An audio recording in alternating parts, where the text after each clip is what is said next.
coming down. Does he have it? Medeiros is going to get it. Oh, they're going to toss it. They haven't got it. He's on the outside line though, going into the fastest corner on the circuit. Surely this can't work. Dominic Ligner has got a sensational run outside line now though for the heavy braking zone. Around the outside goes the Audi R8. Look how much Miller's caught back into play. Exactly, Miller's still start chopper. He's not on second and change. All of a sudden, Miller's back in play. Can Barry do it? Big Barry's going to do it. Big Barry!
Good evening, ladies and gentlemen, and welcome to the LSRL GT3 live from Indianapolis Motor Speedway. I am James Parfitt, and I'm going to be joined in the booth by Michael David this evening, who's going to be alongside me here, working hard, as always, dealing with this amazing track nicknamed the Brickyard, and you can see why laying on your screen in front of you under the race info. There is the famous bricks of Indianapolis there on your screen for you this evening, ready to go, waiting to be raced on by these amazing GT3 cars. 17 cars on track for us this evening, and what a stellar night it's going to be. Michael, welcome in. I hope you're doing well there, sir. How is everything?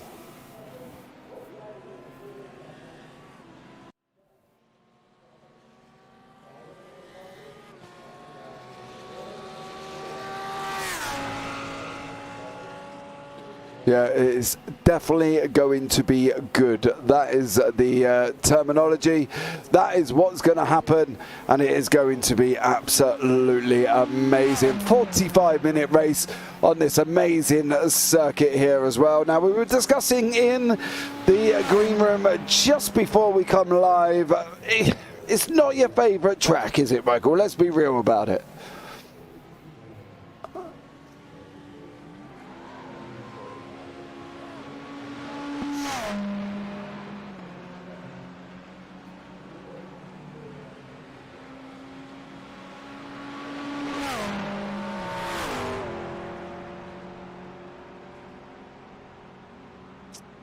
Well, I've never driven this track, so it's quite interesting for me to be here, because obviously, you know, I've been here for an oval, and I've seen that work on Indianapolis, so, you know, so to be here for this is going to be an interesting one for me, I think, more than anything else. It's definitely going to be one of these racetracks that I think I'm either going to love or I'm going to hate it. Now, some people think that they love this circuit. From what I've seen so far, it's not the type of circuit that I thought it was going to be. I would have thought they would have ran from where we are now with Jay Smart right the way down the oval and dropped in the infield in the backside, because we were discussing again that they don't really use the oval apart from the top right hand corner, and that's it really, isn't it? They don't really use a lot more.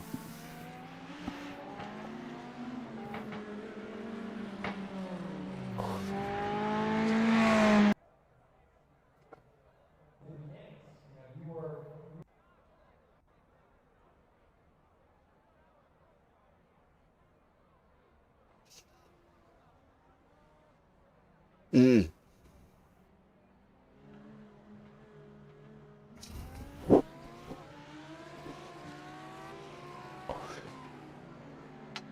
Yeah. I'm not too sure that would have been the best way for me. Do you know what I mean? I'm not really a lover of that. I would have thought they would have put a little bit more effort into it and a bit more sort of like, hey, we're going to do this and this is what's going to happen and this is how it's going to be and, you know, thank you very much and, you know, hey guys, look, we've given you this great circuit to do something with and it just doesn't seem like they've done that. No, they really haven't, but at the same time, it's still very wide open. There's plenty of places to overtake here, so we should see some good close racing. I don't think any of these cars really have too much of an advantage. I am expecting to see the Lamborghinis up front tonight. I did explain that to you just momentarily before we came on. I think Elliot Borg is going to continue the role that he's on. I would not be surprised to see him podium tonight. Also, you said you thought Nathan Graham was going to have a good race tonight. I'm not so sure the rear end on that Audi is going to be, you know, as friendly here as it is at some other tracks. But he's going to have a chip on his shoulder after his incident last week. So I think it's going to be very interesting. But I personally would not be surprised if one of the Smorgonas Borg Racing Lamborghinis is on the top spot. You reckon? Yeah, I really do think the Lamborghinis are going to be very strong here. All right, let's work it out, right? Elliot Borg won last week. James Rep took second place, all right? He's here again for the slowly driving by you in the Ferraris. You know, he's on a roll currently at the moment. Dylan Gonaz, who's on our screen right now, took third place as well. So another man who's got, you know, high in confidence level. Why do you not think that Nathan Graham, James Rep, or anybody else will have a good race? It's not that I don't think they're going to have a good race. I just really think that the Lamborghinis are going to be very strong here. As we see Nathan Graham going purple here, so he's making me eat my own words. But I just think these Lamborghinis over the course of the race are just going to be, you know, very well planted and very accustomed to these kind of flat corners. And then the long straights.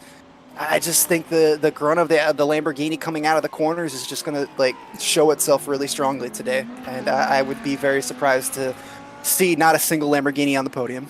Oh, okay. Well, I'm just interested to see how this get on. I don't know. My initial instinct of this was like, oh, yeah, could be cool. But the more I'm sitting here looking at it, the more I'm sitting here thinking, meh. That's it. It's just more of a meh than it is of actually they could have done a lot more and made it a lot better. And as you say, they've just kind of chucked it together and gone, here's a Roval, go for it. Well, I will say this, it's a million times better than Chicago. Chicago street course is a joke and a farce. I believe... We were here. I forget. Yeah, we were there. Yeah. I forget. Was it with LSRL or was it with a different series? I can't remember. We were there with LSRL. Yeah. It was Jonathan. Okay, and... Jonathan Dickerman was the only man who didn't have damage on his car that day. Everybody else did it the wall. That street course is an absolute joke to me. So if we're going to, you know, have that as the bar of never go back again, Indianapolis road course is definitely a million times better. There's plenty of room here. There's opportunities all over the place. I just think that without the elevation change and the fact that everything's just kind of a right-hander, left-hander, 90 degrees left, it just doesn't really have any character. That's probably the best way for me to kind of associate this track. But that's just my personal opinion, and we all know everybody has opinions. So. Yeah, but I think sometimes, though, it's good to have them opinions. That, you know, we're on board with James Rep now. We're just looking at going out. Well, technically, it's turn 10. And this is where I thought they could have gone out to the oval. They could have used, you know, the oval. They could have done a lot more, and they didn't. They chucked a long right-hander around the inside, come out onto the oval about now, and then duck back off it again for a tight right-left. It's almost like you've gone a little bit of straight, right-left, a little bit of long turn, left-right, straight, left-right, left. It's just meh. Oh, yeah, it's almost like a marching sequence, left, right, left, right, left, right. There's no character. No. Not saying that it's my least favorite track out of the tracks we've been here. I think we all agree Chicago is just absolutely horrendous. But That being said, this is definitely not one of the tracks that I circled when I saw the calendar. I think the interesting for me would be Chicago. I think I'm interested to watch it. I might have to try and, I don't know, find somewhere to sit and watch that, because that's either going to be an F1 Monaco circuit or it's going to be an absolute crash fest. 2 squares joined by a little bit of a straight. That is literally Chicago. You can put 2 squares on a piece of paper, join them together in the bottom corners, and that's it. You've got Chicago Street Circuit. It's an horrendous effort, and I know, you know, Ryan O'Connor, who's not here this evening, has spoke to me about Chicago, and he's like, they could have used this part, they could have used that part, they could have done this, they could have done that, and yet they used 2 squares and a bit of a line. It was almost like it was drawn out by my daughter, who's only 5. You know what I mean? It's quite poor, really. I got to be honest. It's just a couple squares in the middle of a city. That's really all it that's is. literally all they used. 2 squares, isn't it? And then joined them together off the corners. It's just, oh, man.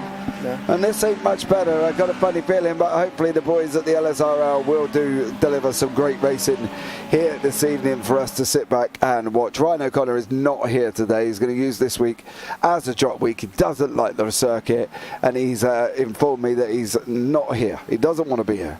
He's like, meh, I'm not coming. Can't really blame him. I think that I would be willing to run this circuit, but it's not my favorite. Now, we do know next week we're going to Twin Ring Motegi. That's going to be interesting. We do have Easter coming up, so that's going to be interesting, which I'm looking at these dates here, and I'm a little confused. I thought Easter was next weekend, but maybe I'm off. But either way, yeah, so we do have an off week on the 16th, and then we go to Sebring, and then Zolder, which is one of my favorite, and then we finish out the season at Nürburgring combined. So it's going to be interesting. I'm glad that we're getting Indianapolis Roval out of the way today, so we can look forward to the rest of the season, because we've got some absolutely phenomenal tracks coming up here. Nürburgring combined. That's going to be quite the race. Yeah. It definitely is. That's going to be the definition of attrition. Yeah, partly because that's 174 corners. James, we both know I can't count that high, bro. Well, bro, I'm telling you, it's 174. Wikipedia told me. The Nordschleife itself is 154, with the stadium section and the racetrack is 174. Now, I absolutely love the stadium section. The GP course, I love it. Yeah. Lamborghini getting a little loose there. Well, at the moment, we are dominated by Audis at the top here. Dominated by the Audis, which we Nathan did. Graham is making me eat my words. Yeah, but I think I'm not surprised. We know he's got pace. Yeah, but I think that's the thing, isn't it, with this? You know, it's no surprise that the likes of Graham are on top. Where it's so flat, it doesn't allow the Audi to do Audi things. It doesn't allow that very light back end come out, because it is so flat. It's got nothing to cause it a problem, and the Audi can just stick to the floor and go. Do you know that there's no Porsche to do Porsche things, that Porsche can just do anything it wants at any specific time in the day when you're running? Yes, I pretty much am. Partly because of the fact that it can do Porsche things, right? Don't sit there denying it with me. We've all seen it. We've all seen Ryan O'Connor do the same thing lap after lap after lap after lap after lap after lap after lap, and then 3 laps from the end he'll spin the car and go around, just purely because he's not done anything different. Yep, I mean, you could do the exact same thing every lap and then have 3 million different outcomes per lap. But I'm just a little surprised that you hate them, not hate, but you're so against the Porsche, even though you run an SR8 league. What's that got to do with the Porsche? I like an SR8. Isn't the SR8 kind of similar with the back end, though? There's no traction control. There's no I mean, I haven't run the SR8 very much, but I just feel like it's a very loose rear end. No, the SR8, oh, man. Sticks to the track like glue. I won't use the official English term that I was going to use, partly because I'm on camera, but it sticks to the track like glue, mate. The SR8 is just an incredible car. And you can literally launch it around all over the place. Now, if you were comparing it, you know, to a NASCAR or a truck, then yeah, I agree with you. You know, the back ends can get loose and they can do NASCAR thingies, you know, but I think comparing it to that, I think you're a little bit out there, mate. I think, unfortunately, the Radical SR8 is literally will stick to the track. At times, like glue, you can't, obviously, you've got to go change down and brake and all the other panade that goes with it because you can't go around the corner at full speed. But at the end of the day, mate, yeah, the Porsche just... You may sit there and say I'm a hater, and it's not. I don't hate the car, you know, because I have driven the Porsche, and when you drive it and it goes right, it's great. It feels amazing. But then you're doing that for 50 laps or whatever, however many laps you do, and you do 48 of them the same way, and then one of them puts you in the wall. But you've done the same thing. It's an incredible car in that way. I definitely agree with you, and I don't really know the SR8. I thought it was a lot more of a loose rear end. No, if you're talking about the SR10, then we're going to discuss that with the we've discussed the SR10 before. You said that they've had quite a few issues and that your league had to abandon the SR8 or the SR10 for the SR8. Yes, they did. That is true, because the SR10 is just undrivable. It is literally, well, I'm surprised, let's just put it this way, I'm surprised Radical haven't come out and said, put it back. Whatever you've done, just put it back. Because the contention has dropped and everything has dropped as well. But we will bring you up the grid very, very shortly here, guys. And currently at the moment, Nathan Graham is in first place. Alex Aminon in second. Jay Smart third. Elliot Borg fourth. Dylan Gonaz fifth. Joseph Kahn sixth. James Reps seventh. Tamas Boniati in eighth. Daniel Pereira ninth. Sean Atkins 10th. Ben Barnes 11th. Robert Acosta is here this week in 12th place. Brandon Birmingham 13th, Gabe Burke 14th, Nathan Heffley 15th, Troy Banks 16th, Brandon Thornhill 17th, and Brandon Murray down in 18th place. We are going to have a pace lap, of course, and currently your pace lap leader is going to be Nathan Graham. Still watching, supporting the drivers. The Porsche is great, but too unpredictable. I won't be running it next season for that reason. I bet you, and I can tell you now, Mr. Ryan O'Connor will be in the Mercedes. Yeah, you said that you guys were running that Mercedes, and he was just absolutely throwing it beast. around like it was nothing. So, yeah, I expect to see Ryan O'Connor back next season in something other than the Porsche. Obviously, you know, I got to agree. I love the Porsche, but it is completely unpredictable. Yeah. I mean, I'm also a very low IR rating, so I'm not a great driver. So the Porsche is going to do extra Porsche things when it's under my control. But that feeling that you get when you nail it is just too much to pass up. Told you. 100% Merc, he said in YouTube chat. Told you it was coming. Yep. Mate, he's calling you a liar. Super crazily quick. And I think that was the only mistake we made with the Sebring 12 hours is he qualified and then gave the car to me. Whereas we should have left him in it. Because I just got bounced around like a pinball machine in that top half of the split, and I was just like, this ain't fun. And then I handed the car off after half an hour or something. I was just like, take it. I don't want it. But then again, I did do it. Mister, get me out of here. Yeah, pretty much. Please, please. There's a problem with the car. What is it? I'm in it. The problem isn't the car, it's the driver. Yeah, the problem is me. But I will say this, right? When I come back from my two stints after, my 2-hour stints after, I did get a 0x. Hey, I mean, yeah, you start getting used to it. You start getting a little more comfortable. It's going to come to you. Yeah, I drove around. I think we were on 47, 46 or 48X. And when I got the car, they were like, James, enjoy the drive-through. I was like, no, not me. I gave the car off to Joseph Carnes, and straight away when it got drive-through, because we hit the 50X limit.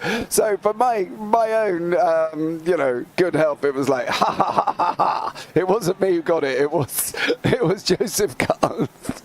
So I'm more than happy now. The fact I drove 2 hours and didn't have 1X, and Joseph got in the car and got 4, and then I had to do the drive-through. Anyway, enough about Sebring experience. Not your fault. You had a heck of a drive, James. We will get ready for Nurburgring 24. Yes, we will. Can't wait for that one. That's going to be a good one. I don't mind the Nordschleife. I hate the stadium section, but the Nordschleife itself I absolutely love.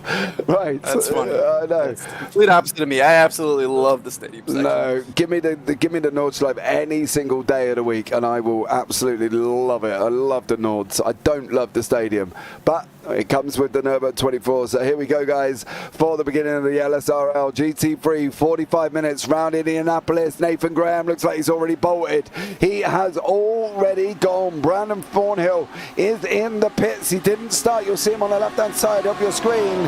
And there he is on the right there, I should say, sitting in the pit lane. But at the moment, it is Nathan Graham leading us off down into first place. Abaddon right behind him currently. The timing tower will catch up at some point. Brandon Thornhill was not in first place, but everybody looks like Michael made it through cleanly on that one. Yeah, this has definitely been a very clean, very safe start here. As we see, that is Burt coming out in the McLaren. Somebody is still trundling down the pit lane. Oh, we got 2 cars here. I apologize. Oh, Murray is out. So yeah, we do have a lot going on here. And I think Dylan Gonas is heading off here. Joseph Cars and Dylan Gonas falling down the timing tower. Yeah, contact between Gonas there as well. Poor old Dylan. And now we've got 2 Audis, 2 Lamborghinis, and Joseph Carnes has had to jump to the pits. So let's have a look back and see what happened to him and Dylan Gonas. Okay, so there's Dylan there. Where did Joseph come into this? Joseph is behind him for the slowly. Oh, Joseph there in the Marlboro car, trying to run side by side. That was never going to work, was it? No, that was way too tight, but I'm not really 100% sure that... yeah, that's probably a racing incident there. They kind of came in too close together. I'm not sure Dylan left enough room, but I'm not really sure that was really avoidable for him. We are going to try and get the timing tower to show the right things very, very shortly. Still, for some reason, picking up Thornhill out in front. That is not the case. Thomas Boniadi from worst case scenario there. Alex Amadon has also been off track. He's dropped down into 5th place. That's allowed Nathan Graham, Elliot Borg and Jay Smart to lead us away for the 1-2-3. Thornhill is not in first place. Please ignore that. It will reset itself. I just cannot guarantee when that is likely to be. But Abaddon has been off track currently at the moment. That has allowed James Rep, who had the 2nd place last time out of Road Atlanta, done an absolute stellar job. He drove his absolute socks off, did James, and he's doing a stellar job this week as well in 7th place. Currently not moved up off his grid slot, where some people have improved and some people have dropped. Dylan Gozens down 10, Joseph Carnes down 11. Of course, Joseph is in the pits currently at the moment, probably being towed here. So let's see how this one panned out. But it's going to be an interesting race for Alex Amadon now. He's got to come through the order. Yeah, it's definitely going to be interesting for Alexander Amadon here, but do want to point out that Nathan Graham, Elliot Borg, and Jay Smart have really started to kind of peel off from the rest of the field here, as we see Jay Smart going around there. Jay Smart has had an incident, and he's fallen down the trap, fallen down the timing tower, and sitting in the middle of the front stretch here, right before the start finish. No. Please sit there and wait. Oof. Definitely got to be careful with those. Yeah, I've got a funny feeling he's come off that banking, and that rear end of that Lambo has decided it doesn't want to go anymore. Which is funny because we were talking about the Lamborghini being one of the most stable cars. Oh, he hit the grass. Yeah. Oh, ooh, that's a big hit. Ouch. That was a big hit. Thankfully, this is in the virtual world. Yeah, because that... No, Robert Acosta. What is going on? Oh no, Robert Acosta's still going. Gabe Burks went off track in the only McLaren in the field and is currently sitting down in 15th. He's not loving this circuit at the moment, is Gabe. Never mind, keep trying, young sir. As Nathan Effley has just lost that position. Dylan Gonaz there as well. Thomas Boniadi has gone round. Another spinner. Oh, blimey, what's happening? Flat circuit, but they were all doing so well in practice. And now on the edge of turn 10, he's gone round again. Yeah, and I really think that even though this is a flat circuit, the rear end of these cars aren't really friendly here, in my opinion. Now, obviously, coming from the Porsche, the rear end of the Porsche is never friendly, but I've always had an issue whenever I try to drive this track, no matter what I'm driving, the rear end just wants to step out on me, and it's just weird because it's such a flat circuit, and none of the turns are really that sharp, as we see Dylan Gonas taking the inside here on Acosta. It looks like he's going to get this move done down the straightaway. But yeah, it's definitely been an interesting start. And it looks like Jay Smart is out of the pits, or is that Joseph Carnes that just came out of the pits? Joseph Carnes. Carnes is in the Marlboro livery, isn't he? So, but it's like Ryan said in chat, Indy is a spin fest. That's why he took a drop week this week. Not the driver's fault. Track is just not good for road cars. Yeah, and it's really interesting because it is a Grade 1 FIA track, so technically they could bring the F1 cars here if they wanted. So I'm not sure if maybe the open wheelers would be a little more stable here with all the downforce. I know Indy cars obviously do very well around the oval, but I don't think Indy ever runs the road course, do they? No, I don't think so. I don't see a reason why they would on a rectangular oval. Or as we see as Ben Barnes. I don't see why they would on a rectangular oval to come to here and run the Roval circuit. Yeah. That would just be pointless. Now they did run the circuit from 2000 to 2007, I believe I was reading. That was before my time in Formula One, following Formula One. But I'm trying to look that up as we follow along here. Dylan Gonez, definitely not the start that Dylan wanted, that's for sure, but he is working his way back up the field. He's got Thomas Boniati right there in front of him. Thomas, we saw, had an off there, so quite a few drivers are definitely having some issues. Just like Ryan said, it's a spin fest. It's what this infield is, and as odd as it is, as flat as it is, it's just not a very comfortable layout. Definitely doesn't look like it is for Dylan Gonez and Thomas Boniati. Currently at the moment there as well. Ben Barnes has been off track, but it looks like Ben is still running, so we're not going to overly worry too much about that as we're coming down the long run from 5 or 6 down into 7. The braking of 7, the left-hander here with Dylan Gonez and Thomas Boniati. Currently still Nathan Graham with the Lamborghini of Elliot Borg. Then the Audi of Alex Amadon is back into 3rd place here. Can he catch Elliot Borg? That's going to be the question, but he looks like he could possibly be a bit far back at the moment. But this is your closest battle currently on track at the moment. Dylan Gonez low winged on the Lambo there, and through he goes past Thomas Boniati and up into 10th place, where Sean Atkins, Troy Banks are also battling away. Troy Banks doing an absolute stellar job in the Lamborghini here as he's coming down into what is effectively turn 1. Yeah, this is definitely a great run here by Troy Banks. Like I said, I think these Lamborghinis are going to be very strong. Obviously, we've seen Jay Smart have an off there. Definitely wants to fight back from that incident. Big hit, but this Lamborghini behind the wheel of Troy Banks really seems to be very well planted. Sitting here in, is it 6th place? Yep, the timing tower has finally corrected itself. So yeah, sitting there in 6th place, having a solid race. He's got Adkins on his tail, but I think that Lamborghini is going to be okay for now. Yeah, I think he will be for a few laps yet. Troy Banks on a 1:27.56, Sean Atkins 1:28.43 last time around. You can see Joseph Carnes mixing it up with the cars behind. Brandon Birmingham, of course, is his teammate, but Joseph there battling away with Jay Smart in front of him currently at the moment. So it is Joseph Carnes and Jay Smart battling away. And then you've got Ben Barnes behind him with Brandon Birmingham battling away as well. So JBJ, Smart Gonez Borg. Oh, somebody's gone off. Daniel Pereira.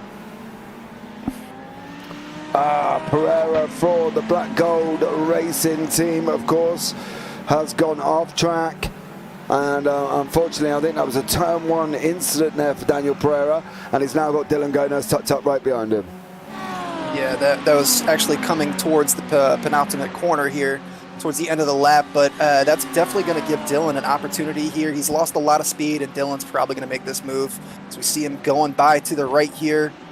Yep, there he is. He's going to have the inside line coming into turn 1. He's going to be able to stretch it out, and job done for Dylan Gonez. Absolutely there as well. Over Pereira he goes.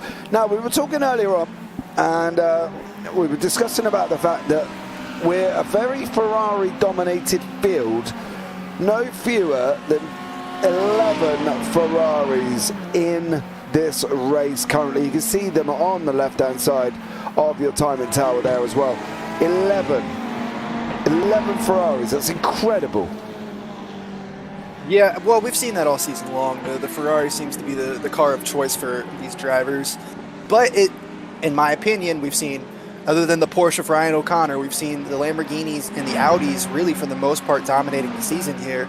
And I'm just a little surprised by that. The Ferrari is a very well-planted machine. It's obviously being used by these drivers for a reason, but a lot of that has to do with the fact that it's the first GT3 car that a lot of people are able to use in iRacing.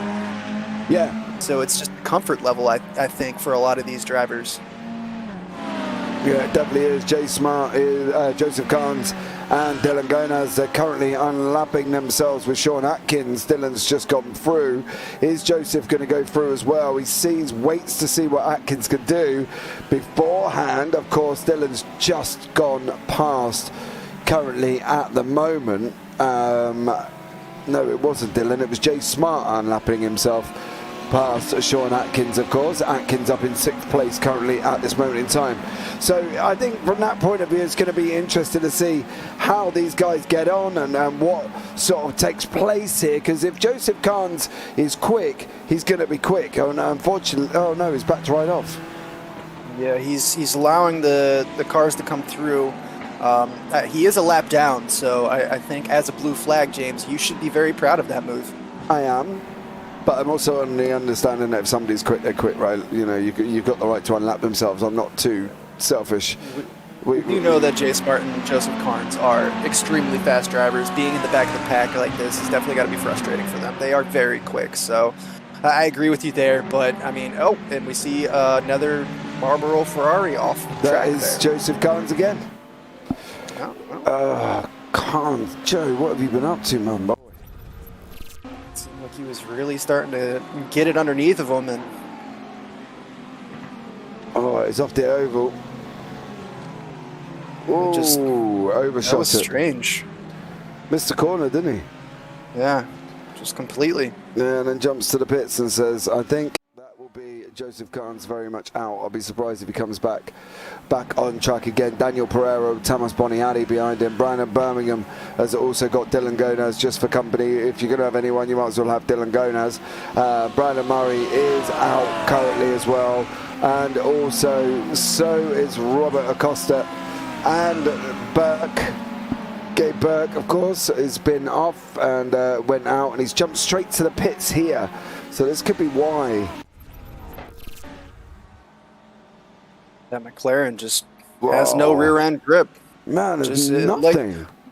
Ryan in the chat here says Indy road course is good for drift cars, and that's it. Well, it looks like these GT3 cars are trying to drift, so you really hit the nail on the head there, Ryan. Yeah. This has definitely not been a lot of drivers' nights, and you picked a great track to use as your drop week. That's the thing. Where else did we see that this season? Chicago? Well, I mean, maybe Phillip Island, but not nearly as bad.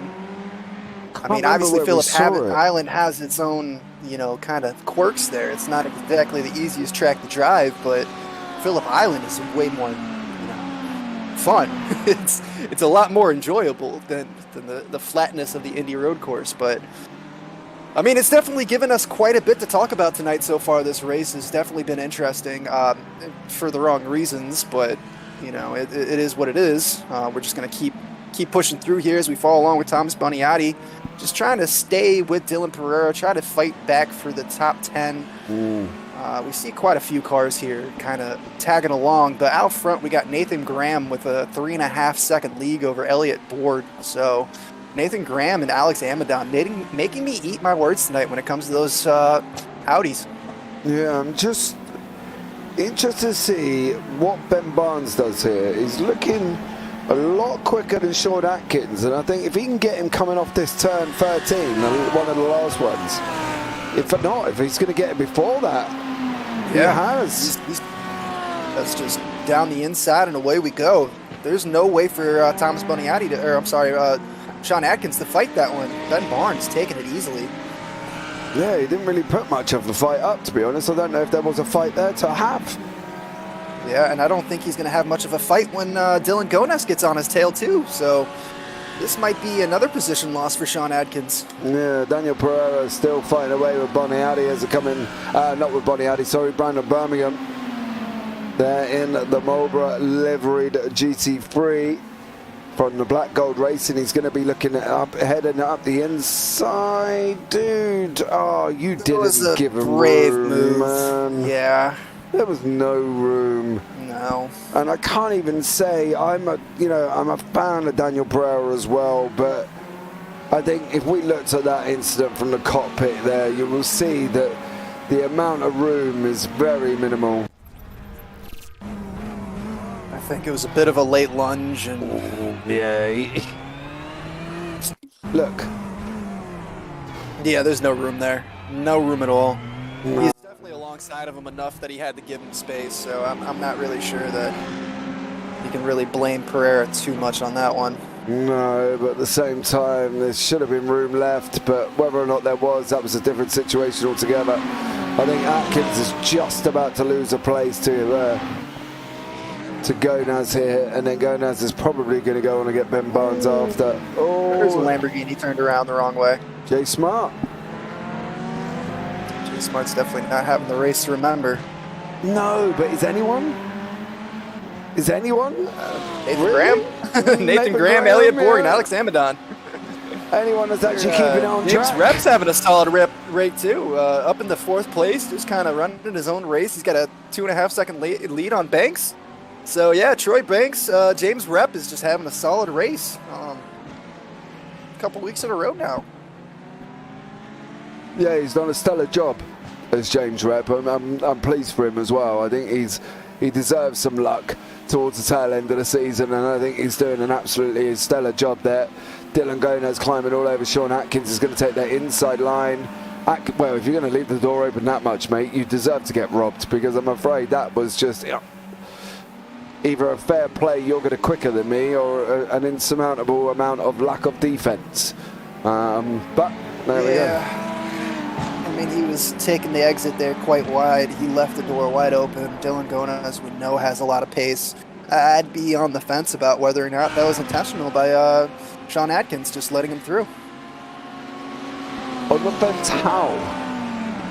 Because, I mean, he didn't put up a fight, so I'm not sure that he really tried. I think he just opened the door up for him and just said, "Go ahead." Yeah, I think that's the one, wasn't it? I mean, unless he just like took that exit really wide, trying to hold down. I don't know. I think that he just kind of let that one go, and now Dylan Gonas is right here on the back of Ben Barnes, and I think he's going to be able to get this move done here pretty quickly. So Dylan Gonas is really trying to fight his way back up the field after a rough start. Oh, he's gonna. Oh, I've seen that before.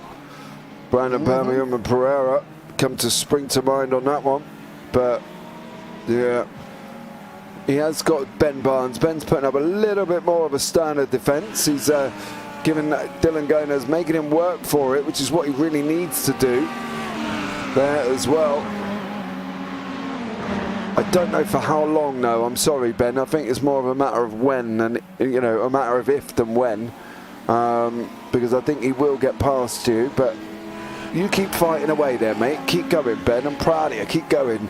Put up that stern defense. Block them inside lines.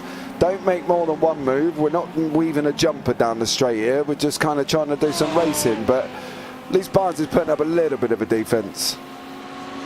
So we're getting a little bit of an inside look here from Ryan O'Connor here in the chat. He's saying that Sean Atkins and Dylan Gonas are... Oh, Dylan! Was it, though? Was there contact, or did the Ferrari just lose the rear end?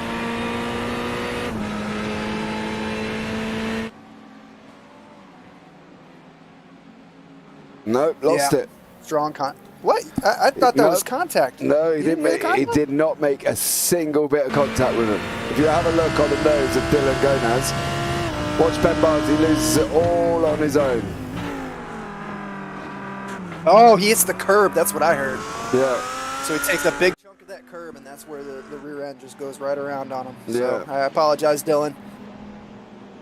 It's definitely my fault. But back to what the statement I was trying to make here is we have a nice little inside look here with Ryan O'Connor saying that Atkins and Gonas are F1 teammates. So Atkins is also really good at knowing if he's strong enough to fight or not, or just let the car go. So I'm going to go ahead and side with Ryan O'Connor that was definitely Sean Atkins just letting him go.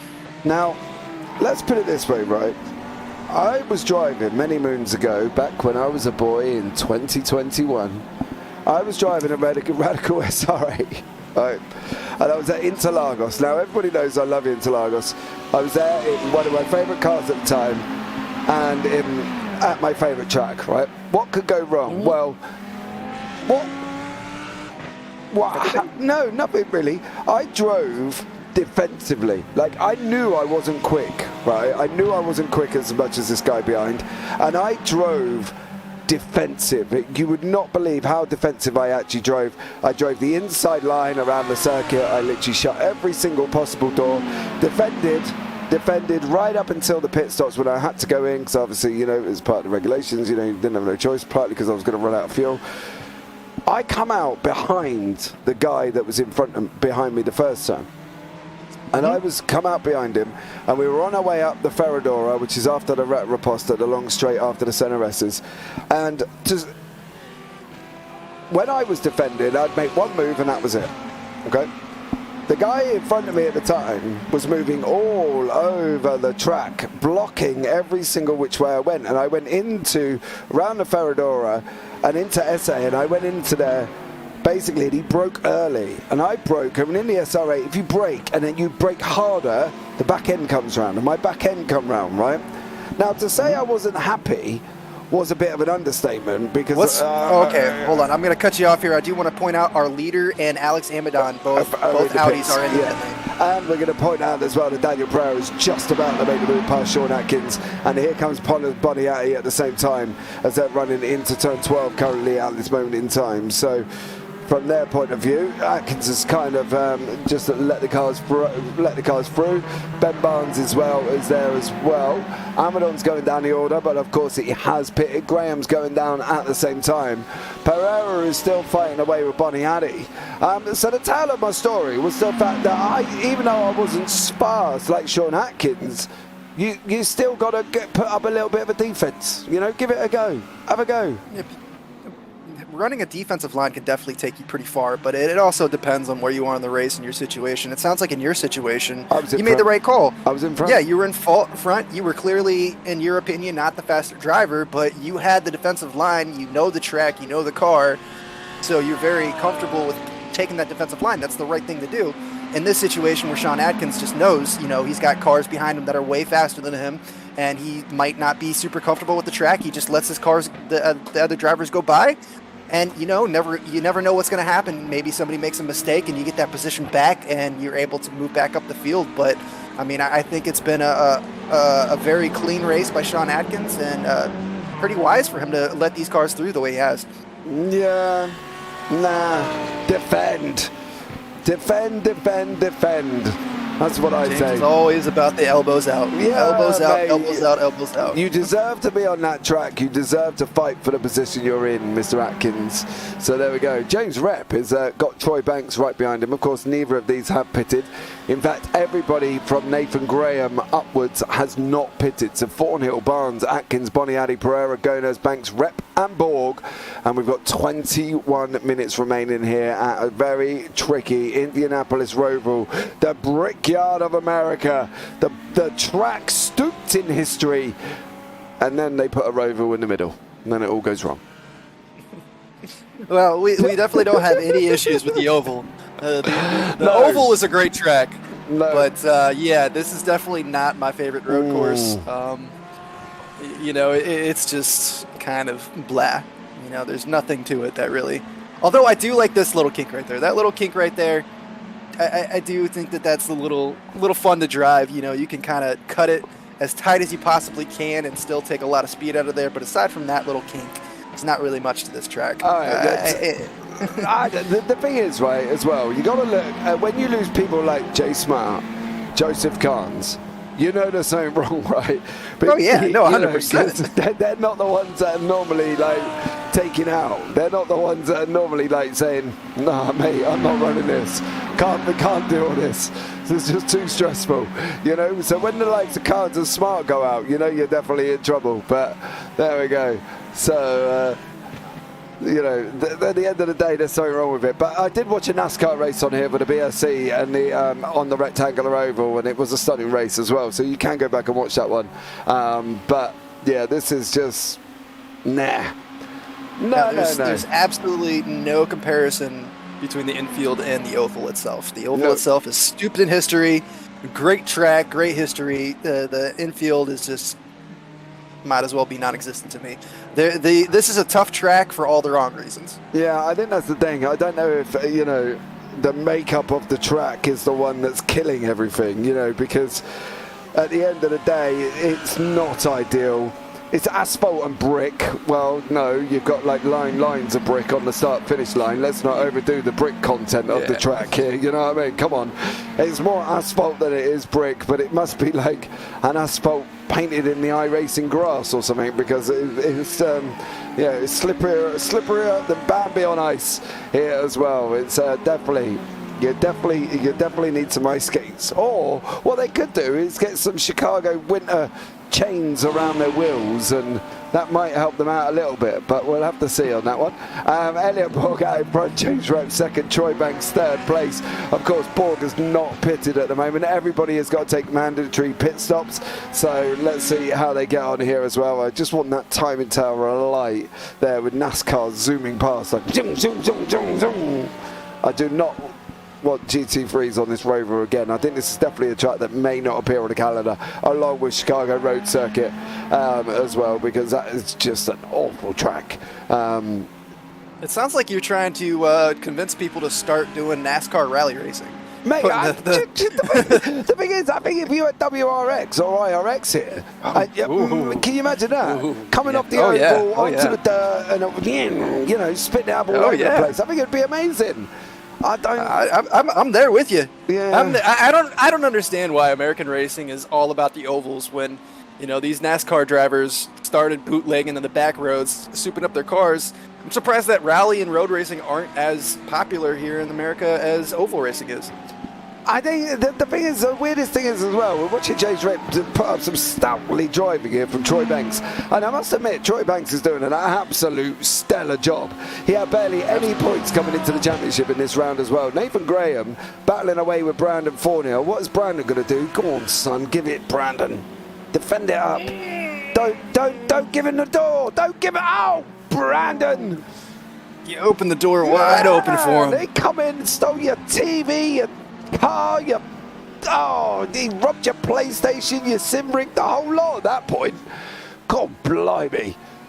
Oh, see, that was you know, look, I'm all for moving out of the way and not jeopardising your race. I get it, I really do, and I physically understand it. But come on, boys. You're Americans, just made a sterner stuff than that. Get your elbows out. Give it some.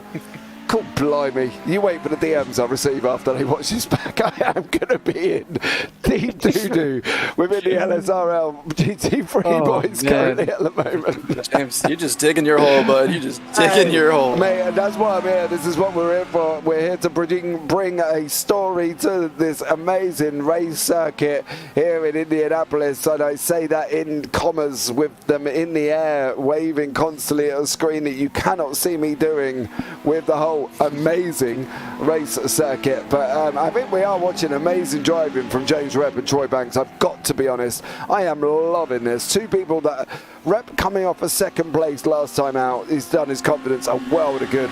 Troy Banks coming off barely 6 points, I think he's got in the championship at this point as well, and he's doing absolutely amazing to get to where he's got to currently at the moment. So fair play, Troy Banks and James Rep. And Rep's in the pits. Okay, fair play. I thought I'd made him go off there, and Banks is going to go round again.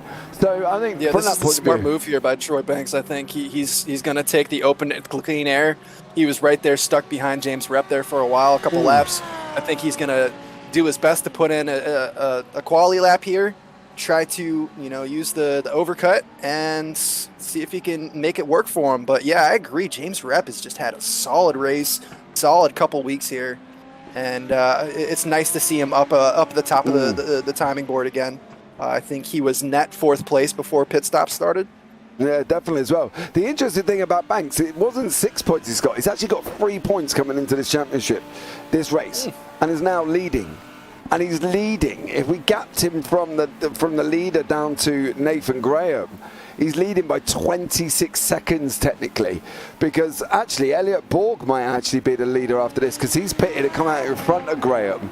So Elliot Borg 25 seconds back. So unfortunately for Troy Banks, he may possibly lose the lead. He will lose the lead, but he's not racing them currently. He knows where his race is. His race is with Rep down in 7th place at the moment. And that's going to be the thing for Banks of where he's going to get to. He's coming to the infield section. Is he going to peel off to the pit lane on the right-hand side? Gonna keep going. No, he's going to keep going. No. Well, there we go. That's a surprise. No. This is definitely a surprise by Troy Banks, but maybe he's just enjoying the fresh air. Clean out front there and just putting in the quality laps. But I will say, what a move by Elliot Borg to stay out there for a few laps. He was 3.5, 4 seconds back of Nathan Graham before Nathan Graham took his pit stop. So for Elliot Borg to stay out there now, traffic probably came into play. We saw Nathan Graham having to get around a couple people there, but extremely impressive for Elliot Borg to turn this around just off of staying out there and, just running in clean air. So I think Troy Banks might have seen that. And he's trying to take the advantage of that as well.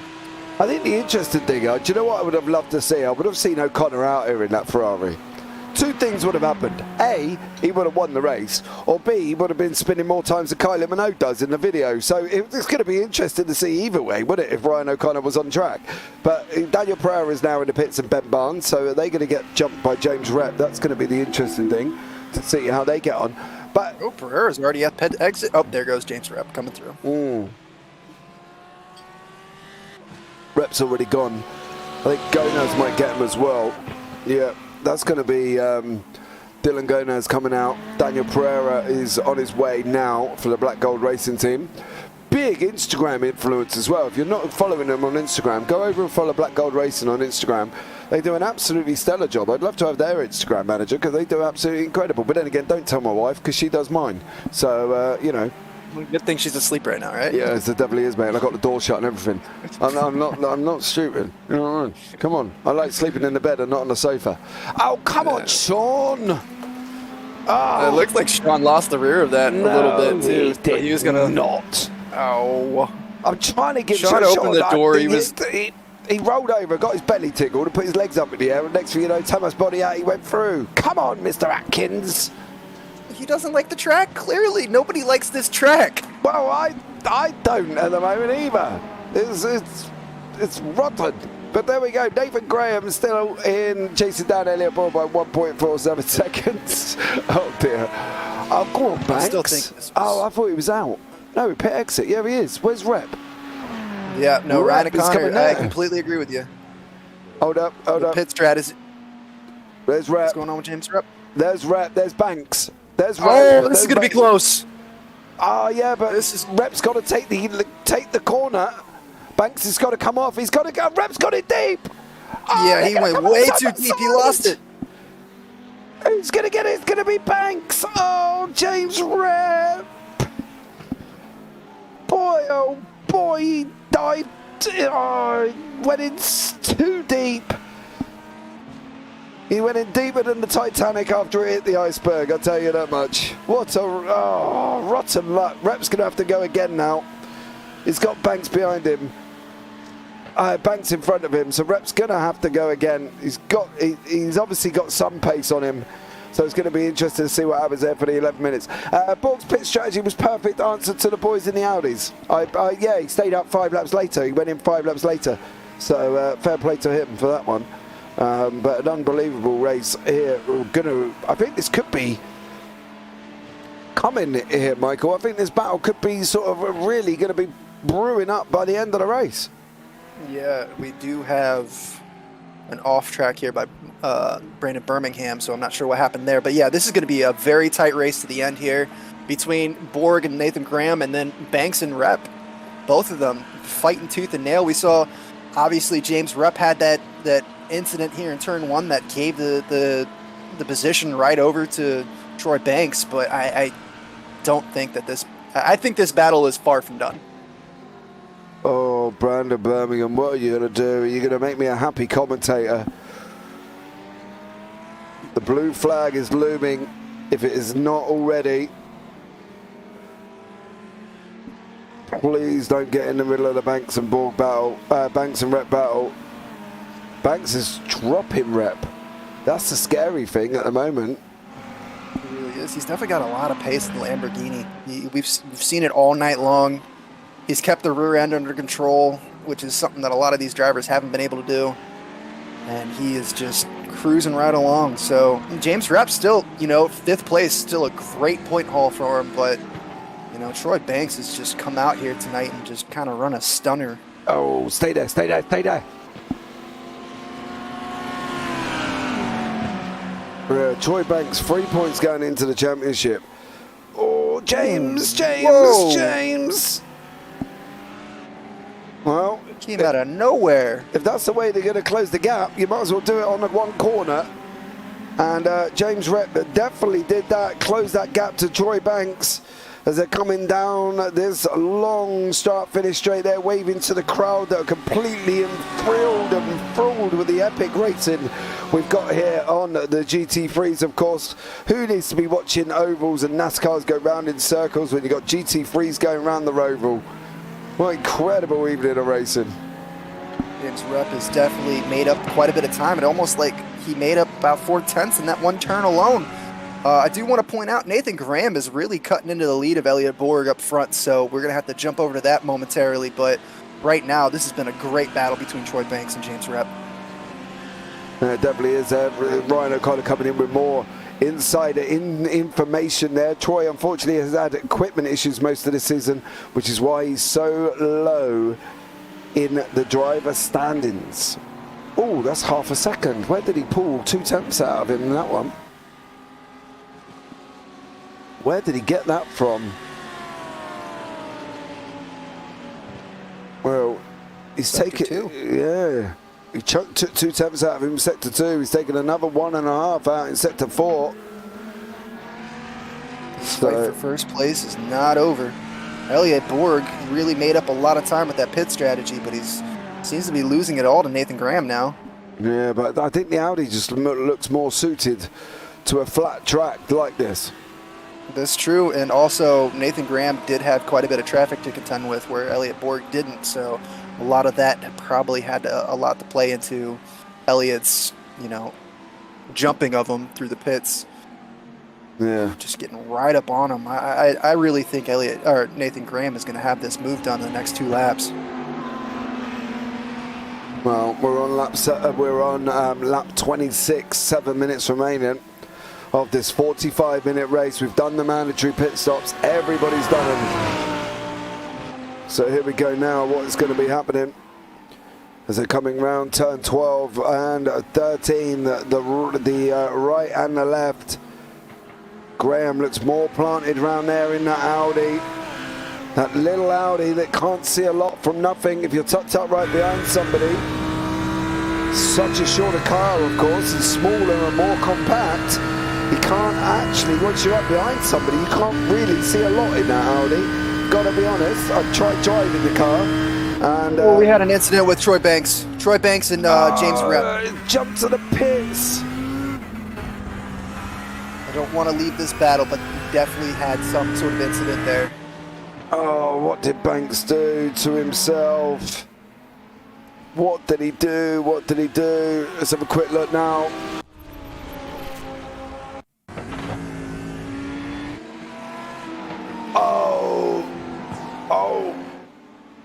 Oh, he's just pulled over.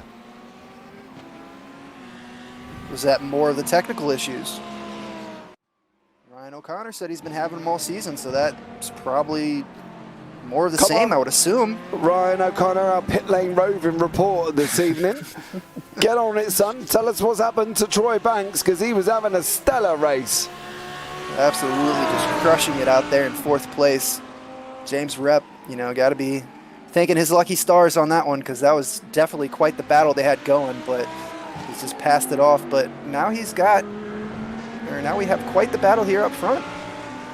Yeah, definitely on that one. We've got Borg and Nathan Graham. Where is Banks? Yeah. I want a word Definitely with you.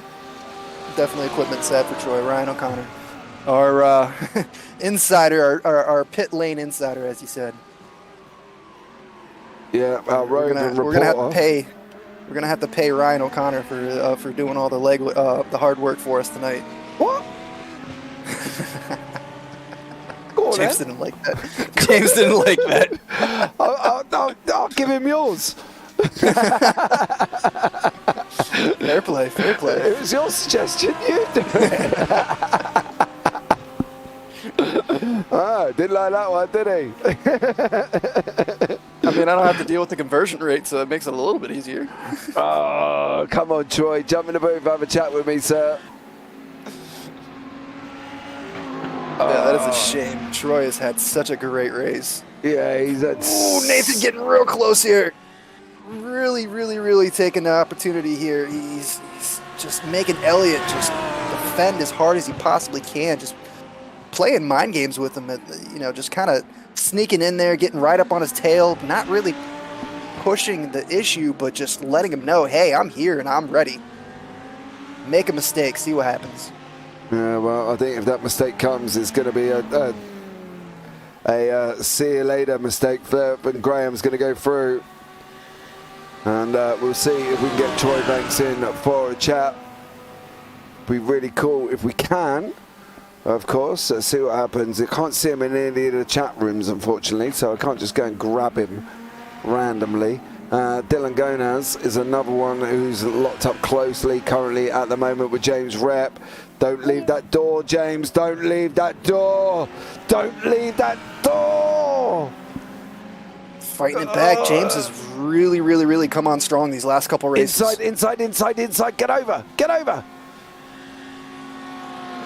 lad. That's what I like to see. No, you're giving him too early. Oh, James is coming now. Yeah, there's nothing he can do. He can't fight that one, and he's not going to be able to hit the switchback. He's going to try it. He's going to try it, but that's going to put him out of position here for this turn. Oh, he's going to be on the inside. He's fighting back. Oh, Dylan Rep. Oh, let's go up front now. Graham is just battling Borg. Borg's going to have the inside line. We jump to it just at that moment. Is there going to be touch? Yeah, there's touch in there as well. Oh. Rep Gonaz, as I write on my scribble sheet. 2:24 on the clock. We're going to have one and one more. James Rep went round on lap 29. Graham's coming back. Dylan Pereira up into 5th place now. Great recovery drive by Dylan Pereira. Or Daniel Pereira. I'm sorry, Daniel Pereira. I did that last week too. You create love children, don't you worry about it. Who needs to get drivers' names correct when that's what we get done? That's part of our job. That is totally my... See, the problem is where I have all the names and everything listed is up in the top left corner. So it's hard for me to watch the race and then sneak a peek and then find, cause it's, maybe one day I'll take a picture and show you, but it's definitely my fault. I apologize. Daniel Pereira having a great recovery drive here. Yeah, but you gotta feel for James Rep on that one. Oh, Bob's got round. That's it. It's the mistake that I was talking about. Nathan Graham capitalizing, and Elliott Borg has got to be frustrated with himself. Yeah, up turn 10, all done and dusted. Graham's going to come through and take the victory after this lap. Of course, we've got one more to go, and then we will pull in Troy Banks into the waiting room. I can see you there, Troy. Bear with us. We will get you there as Nathan Graham's going to come round and do the final lap of the race. And let's just let Troy know. Stay there, mate. I want a word. And we'll have a chat with Troy very shortly to find out what happened to Troy out of the on track. Of course, he just pulled over and went off as your leader Nathan Graham does come round. There's a lot of people we could be chatting to there as well tonight due to the fact that it was a bit of a manic one. So let's see how it gets on and go from there, because it's going to be an interesting one, I think, here in the interviews, depending on who we get in, of course. This race, while we both agree we're not fans of the track, this race has definitely brought quite a bit of action and entertainment tonight. So great field, great drivers, excellent race here by Nathan Graham to kind of pull it off and really just get under Elliot Borg's skin, it looked like, and just kind of force the issue. Yeah, definitely there as well. And also making me eat my words. Yes, you are. 2 Audis in the top 3. Yeah, but you did say you'd be surprised if there wasn't an Audi on the Lamborghini on it. And here comes Nathan Graham. Round he comes across the bricks and takes the victory. I'm going to pull Troy Banks in really, really quickly here, because the man that was having an absolute stunning evening of racing. Troy, gutted, mate. Gutted. What happened? I was just out there having fun, bro. It wasn't all race to win. You know, I didn't want to screw up them guys' points, so I just bailed on it. Oh, okay. dude! I thought you were like going to come in and tell us something like your pedal popped off and ended up through your kneecap or something. I don't know. No. Oh, nothing as exciting as that. Well, yeah, I didn't.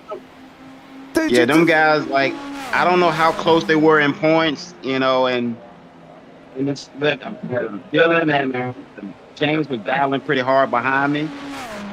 So I was like, I'm going to let them let it out, you know, not get in their way. Oh, yeah, but man, you had every right to be on the circuit. Yeah, you definitely had plenty of pace tonight, and it's kind of surprising to see you jump to the pits the way you did. No, I was just having fun. I really don't drive the GT3 cars as often, so I'm still trying to get a feel for. I'm normally drinking like GT3 or the prototypes or the Formula. Like, I'm still trying to get a feel for the GT3 with those plates and that. Yeah, but it was fun. You know, that's all what it's all about. Well, as long as you had a good time there, Troy, thank you so much for coming in and explaining that one to us. And hopefully we'll see you on chat next week. Yeah, I'll give it a go if I have some time. All right, man. Thanks for having me, fellas. No worries, man. Take it easy, Troy. Take care, Troy.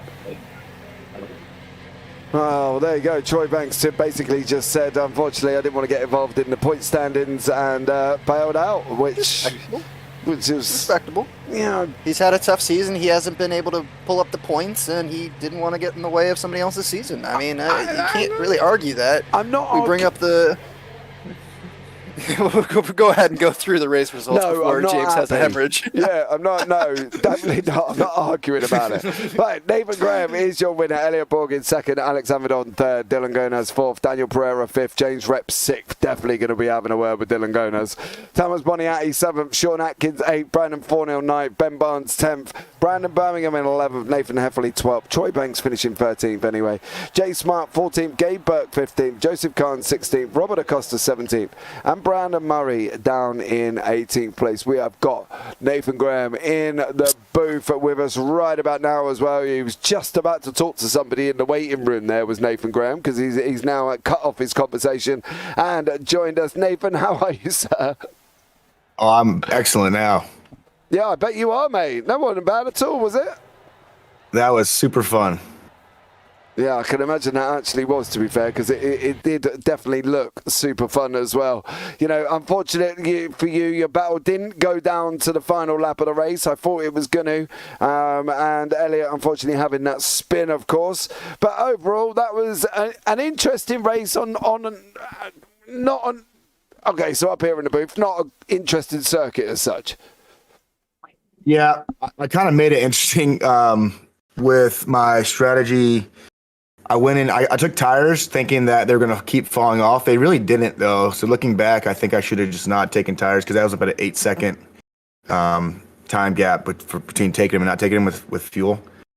So he came out in front of me, so I was like, all right, well now this is gonna make it fun. And yeah, I had a great time racing him. It was good, clean racing, and I wish he hadn't spun just so we could have done that a couple more laps.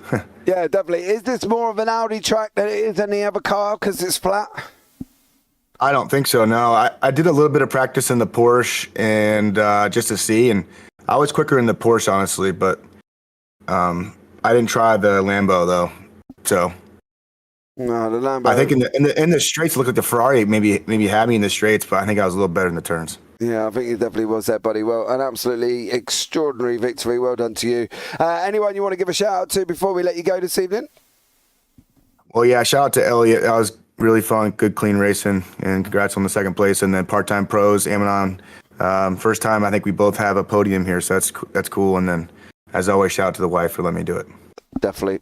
Always thank the wife, Mod Up. Always thank the wife. There you go, Nathan. Thank you so much, buddy, for joining us. Well done to you. An outstanding victory. Thanks, guys. All right, and now we're going to bring in Elliot Borg, second place man. Made the jump after the pit stop into the lead. And then, well, we can hype it up and say the pressure got to him towards the end as he made a mistake and spun the car, unfortunately, up in turn 10. But I'm sure there's another reason. Elliot, welcome in, sir. How are you?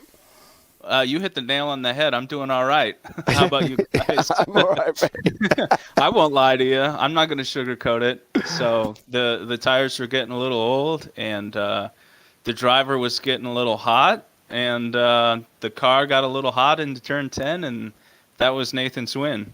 So it was good to get to battle with him. I was telling him earlier I wish I would have had the opportunity to battle him a little longer, but thus is the result, and it's good to be chatting with you guys. Well, you know, you got a second place overall at the end of the day. Look, mate, the way I look at it, you spun it out 3 laps before the end of the race. I don't want to really put any more pressure on you than tell you any more bad news, but you were only 3 laps from the end. But you did an outstanding job. I think you definitely made that jump in the pit stop, wasn't it? That was definitely the right call to stay out 5 laps later. For sure. So I knew that traffic was going to get hairy back there. And he took tires, which was the difference.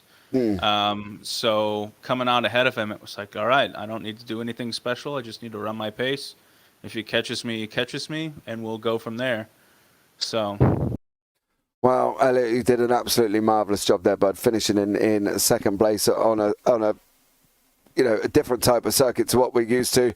So amazing. Congrats to you, buddy. Anyone you want to give a shout out to before we let you go this evening? Yeah, sarcastically, I want to give a big shout out to Brandon Thornhill for breaking on the entrance to the hard left on the backstretch and then just stopping. So that's how you get it done, buddy. Cost me like 5/10 to Nathan. I just want to say thanks for that. Well, maybe that's a conversation you guys can go ahead and have later on somewhere else. I know, I'm just being salty. I know, I'm just being salty. I made my own mistakes. So I will say that. I'm not blaming my second place on him. I'm just being a little salty. I don't mean it as something super serious. I'm all for controversy. Don't you get me wrong there, bud. But, DMs. I'm just giving you talking points, guys. You gave us enough during the race there, mate, so don't you worry about that. So we'll catch up with you soon, Elliot, but well done, bud. Not bad racing at all. Thanks, guys. Have a good evening. Take care. All right, and then we're going to bring in third place man Alex Abaddon into the booth as well. Alex, good evening, sir. How are you? Doing well. How are you guys? I'm not bad, man. I'm not bad at all. I've just watched a very interesting race. I watched you spin, put it down into P6, and then come back through the field to finish P3. Not bad at all. Yeah, kind of little cold tires. Kind of outbroke myself on that first lap, but I wasn't going to keep up with Nate and Elliot, so I kind of think third is the best I was going to do in that race, anyways. Yeah, but at the end of the day, it's first time for the part-time pros both to be on the podium together. You've done an absolutely stellar job, though, haven't you? Really keeping it on track in the first place, because some people struggle to do that. Yeah, it was definitely a slippery track. A hard one to keep on. So, no, I'm excited. Like you said, part-time pros with 2 dudes on the podium. Nate with the win, which is good. So yeah, that was a good one. Awesome stuff there, bud. Anyone you want to give a shout out to before we let you go this evening? Just part-time pros, and then just you guys for doing the broadcast. It's makes it fun. Awesome stuff. Well, thanks so much for joining us, buddy, and we'll hopefully see you next week. All right, see you guys. Take care. Well, there we go. That was your top 3 here as well on the LSRL GT3 live from Indianapolis Roval. Michael, sum it up for us. Well, we don't like the track, but we definitely love the racing. It was a great night, very interesting. And I also want to give a shout out our infield reporter there, Ryan O'Connor. Thank you for all the information. Thank you for putting in the heavy lifting. I'll talk to James and see if you can get your cut. Michael's going to give you 50% of everything he earns. All right? That's going to be the one. For a track that I'm not a fan of, this was a great race. So we saw a lot of interesting incidents and some great racing. Yeah, absolutely stellar job from all the guys in the LSRL as well. Massive shout out to your winners, Nathan Graham, Elliot Borg in second, Alex Amadon in third place, of course, as well. So that rounds out tonight's broadcast, guys, here on the JPB UP YouTube channel. I love it about his boot chat. Won't be doing that next time. It's time to get back on track. Hey, Michael's giving you 50% of his cut, mate. I wouldn't moan too Apparently. much. Well, you're the one who offered to pay him mortgage. No, I offered you to pay him. Well, no, but that's exactly you've offered. You give him. Well, there we go. But look, guys, that is it. That's going to bring tonight's broadcast to a close. I've been James Parfitt. He's been Michael David. Take care. Have a great week. And you never know, we might see you on the track sometime. Good night.